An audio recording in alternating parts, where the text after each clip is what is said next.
did you first come to meet Alex Houston? I came to meet Alex Houston in the mid-'80s when he was introduced to me because he had an idea to put a company together with the People's Republic of China, a joint venture company. And he knew I had State Department connections, and he knew that I had business background, very successful, so he elected to make me the president of the company, and we put this business together, a legitimate business manufacturing capacitor banks for the mining industry. Well, it was the Chinese that told me that Alex Houston was involved in all these nefarious acts, and they did show me hard proof. Okay, but you were approached by a Chinese intelligence officer who gave you this information. What did he tell you? The Chinese intelligence officer told me that Alex Houston was involved in child and adult pornography. He was involved in drug running, and he was involved in money laundering for the Central Intelligence Agency, and it went all the way to the White House. Now, he alluded to that woman and her child that were in Mr. Houston's charge, I think his exact words were.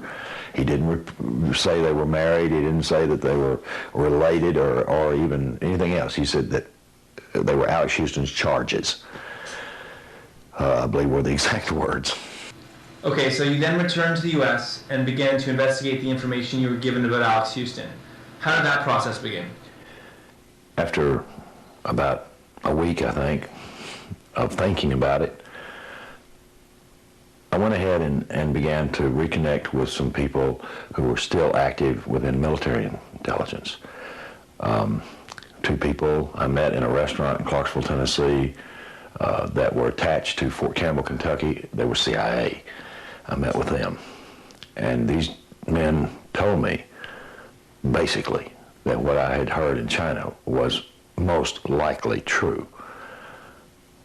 And that they didn't personally know Alex Houston, but they knew exactly what I was talking about. And that I had, in fact, bumped into something that I couldn't do anything about.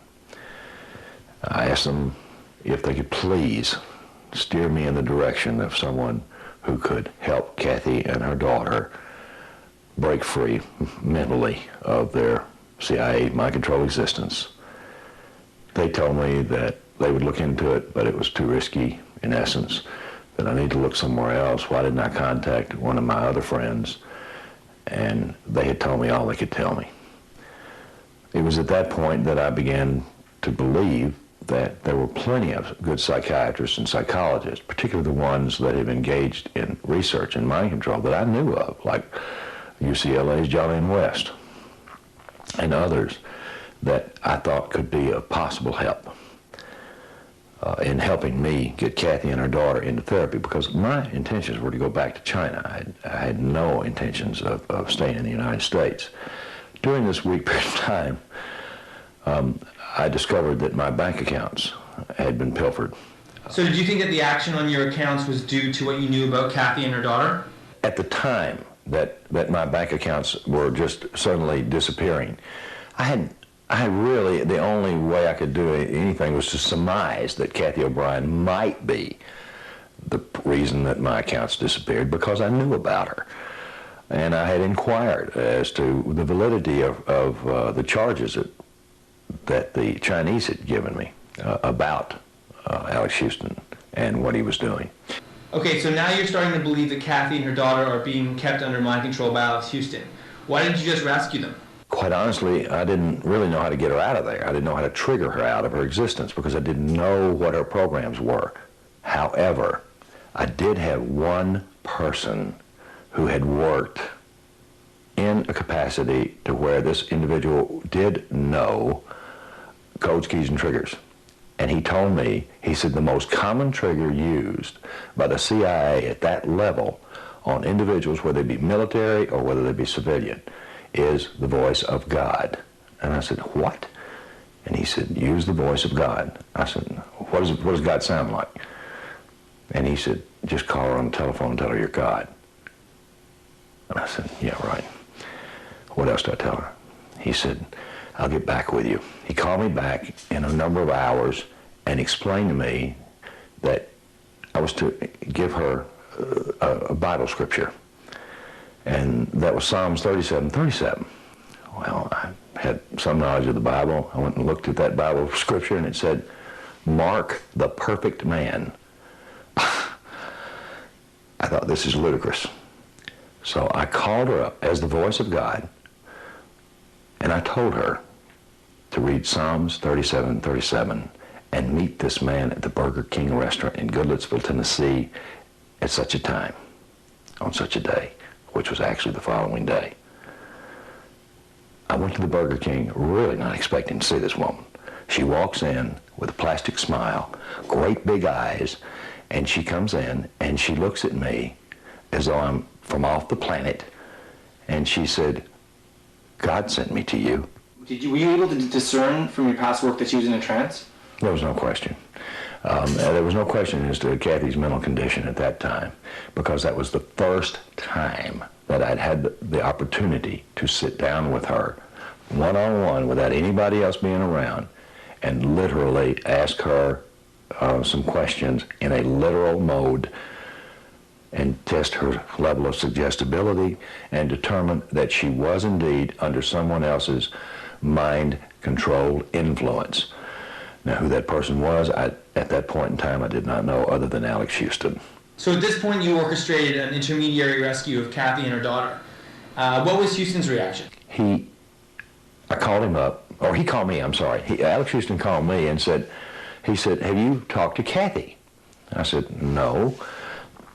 I said, I really don't talk with Kathy. He said, well, she's gone. I said, well, I wouldn't have any way of knowing. And he said, well, I can't understand it. I mean, she's gone. She's taken my VCR. And at that point in time, I was just about to fall on the floor because I just lost $2 million and he's complaining about a VCR. And I don't know why, it's still funny to this day.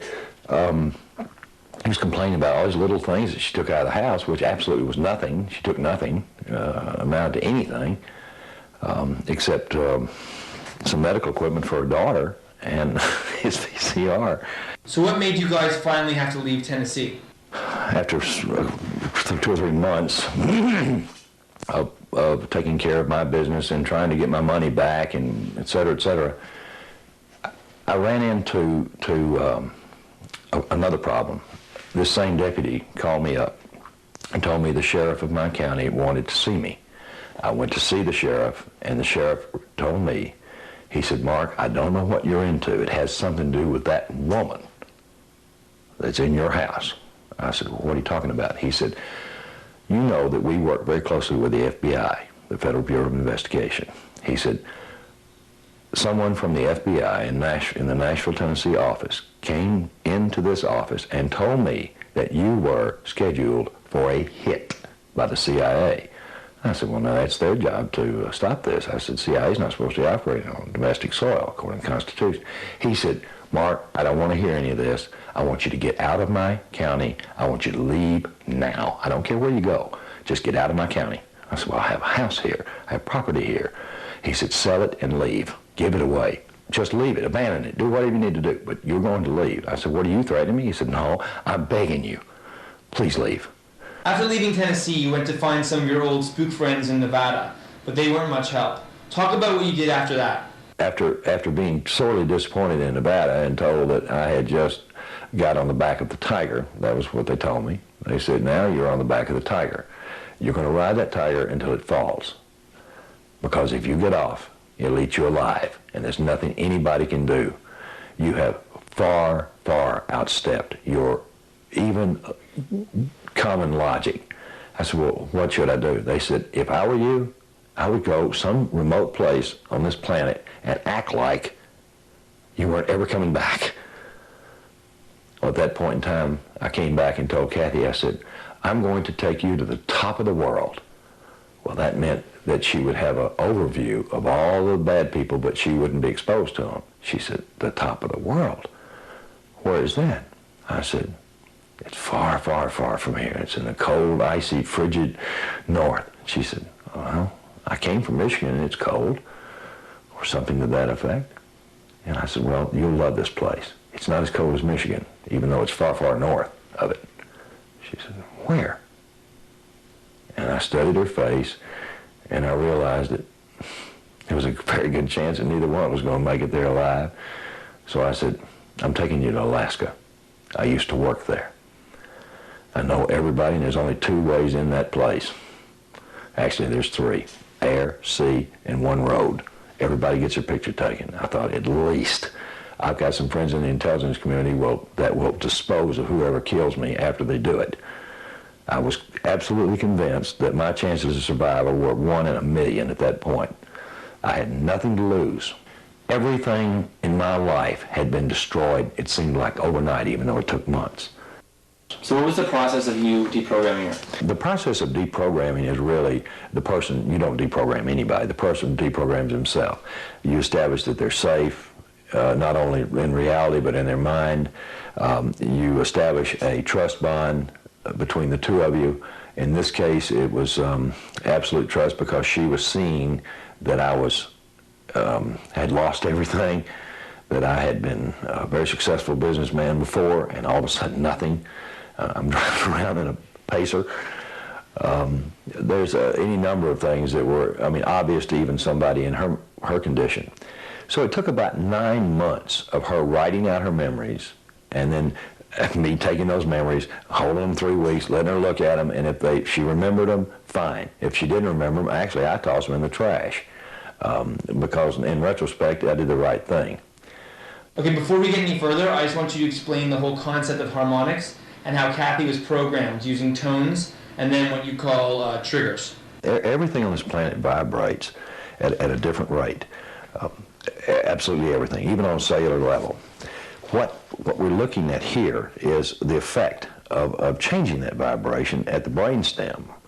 And once that's done, once that's understood, which is clearly understood now, we can begin to understand how to control the mind of an individual externally by simply changing the vibration at the brainstem. Unfortunately, this is a very dangerous science because the brainstem can be damaged by combinations of harmonics. Kathy related to it as harmonic hell. And it was the sound, she claimed, of 2 rusty ships rubbing and scrubbing in the night. Well, I know this is, when she described it, it was one of those things she could not possibly have known because I was sworn to secrecy not to ever divulge that information, even though it was just describing a tone. Well, every word that you and I are saying is a combination of tones. And if we learn how to control the modulation of those tones, we can actually affect someone's subconscious. And this has been known since the 40s. In the case of Kathy O'Brien, how would they create triggers in her memory that would then help them in some form of either sexual or espionage endeavor? Well, quite easily, because you must remember that someone like Kathy O'Brien or anyone who's exposed to repetitious trauma prior to age 5 has an extraordinary high suggestibility level. They're very literal. Like she was telling me that she went into a place in the back of the White House that it said, "Serve us entranced." And I'm going, that's absurd in my own mind, but I'm not saying anything to her. And then all of a sudden, while sitting and going over my notes far away from her, I write it out and it says service entrance. That is the literal mind. She was told this is serve us entranced. So the next step, of course, was to see if she could remember or write out the name or person or persons who were responsible for delivering that message. Because what that actually did act as a trigger. Because she had been pre-programmed with the word entranced and serve us. Okay? In serve us of her country is the way she was taught. What was your reaction to her when she started talking about major, like the president? Well, my reaction to Kathy's first information was, in spite of all that had happened, was disbelief. First of all, I had never been exposed to the phenomena of pedophilia or adults having sex with children. It didn't equate in my mind. I knew that it was obvious, and I had studied all the Himmler stuff, and I knew that it existed, but I didn't relate to it. And to be naming top people in Washington all the way to the presidency, including George Bush, I had a great deal of difficulty because I met George Bush, and I knew a lot of these people. I thank God didn't know Byrd. However, I did know a lot of the people she was mentioning. Not personally, but I had met them at parties or had been inaugurations or whatever. And more or less in my mind, I had an acquaintance with them. So you were shocked? I was shocked. I was in a state of shock that I could not relate to what she was saying, nor could I believe that it was all true. I thought it might be some screen memory or something that was planted memory to destroy her credibility. And at that point in time, the only proofs that I had was on Alex Houston and some operations with NASA and some events that were very specific to her victimization that occurred in the state of Alabama and Tennessee and in Michigan. That's all I had. What did you do with the stuff that you thought was provable? I took those memories that she had recovered and the details, the maps, everything that she handed me, and I turned it over to people that I knew within federal law enforcement, not FBI, federal law enforcement, and I'll tell you one of them was Customs. I turned it over to them, and they in turn provided me with enough substantiation and proofs that I could prosecute. But nowhere at any time did anybody tell me that what she was recovering as far as memory goes on George Bush or any of these other things could have any plausible reality. So I really didn't focus on those at that time. It wasn't until after we got back that I had an opportunity to reconnect with some of my former associates and people within the intelligence community and validate the fact that some of these people are engaged in those atrocious things. Now, where was Kelly at this point? While we were in Alaska and Kelly was safe, she started beginning to have memory flashes, and she went into respiratory failure. So we took her to Humana Hospital, and the diagnosis there, they could not find any biological reason for her respiratory failure. So they brought in a psychiatrist. The psychiatrist was state appointed. The psychiatrist had seen many mind control cases because of the Air Force Base up there and because of, espionage being launched out of Anchorage in that area for years. When this doctor, Patrick was her name, a psychiatrist for the state, evaluated Kelly, she wrote in Kelly's medical documents, as published in the book, that Kelly was a victim of mind control. That was the first time anyone had validated that on paper that was not connected to us or anybody that I knew. And she reported in that, further reported in that medical statement that Kathy had been a victim and that she was in the process of recovering from a dissociative identity disorder. Now, Kathy had never been officially diagnosed, because if she'd been officially diagnosed at that point in time, she could never have appeared in court. So I never allowed her to have official diagnosis. It was a safety factor, a legal thing. So now what happened with Kelly? Well, Kelly went into the hospital and she never came out. Just to go back for a minute, Kelly was suffering from respiratory failure due to her programming. Can you just explain how it was used to keep her away from Kathy? The programming, again, was, the same as Kathy's, except Kathy's was digestive, Kelly's was respiratory. And respiratory is the most common programming used to kill spies who are captured. So how did the programming play out with Kelly? How did they use it against Kelly? Kelly went into what is known as an asthmatic attack. She doesn't actually have asthma, but she would go into a complete asthmatic attack, turn blue, stop breathing, and she'd have to be rushed into the hospital after just a few minutes in her mother's company. So it became so horrible for Kathy, because she loves her daughter and she wanted to help her and she wanted to give her comfort, because her daughter had already been through hell all her life, and then now she's being raised in an institution. Not even one institution. She's been bounced around all over the place. Explain what happened when you guys returned to Tennessee and tried to regain custody of Kelly. So the state of Tennessee, when they took custody of Kelly, when she'd been transferred from the Kentucky facility, we began to fight our case. And when we brought our evidences into the court, Kathy was charged $2 million in child support. this was quite a surprise, but not a surprise. We knew that they were going to use this to keep Kathy away from her daughter because they knew Kathy would have to flee. She couldn't have to pay $2 million or go to jail. Well, the district attorney happened to be someone of extraordinary ethics for that particular court.